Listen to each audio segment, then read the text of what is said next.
Hello everyone, welcome to How to Solver.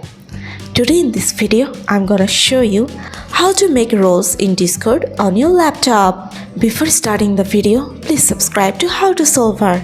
So let's go. For this, you have to open your Discord. Now click on your server name.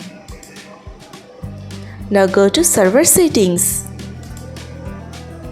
Here you will find roles. Click on it.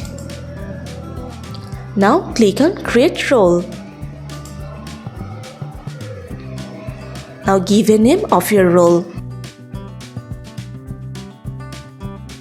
Now here you can select a color. You can select one of them. Now scroll down and here you can see display role members separately from online members. Please turn on this button. Now click on Save Changes. So this is how you can make roles in Discord on your laptop. So guys, that's it. You can do this. I think this video is very helpful to you. If it was, then give a thumbs up and hit the subscribe button. And thanks for watching.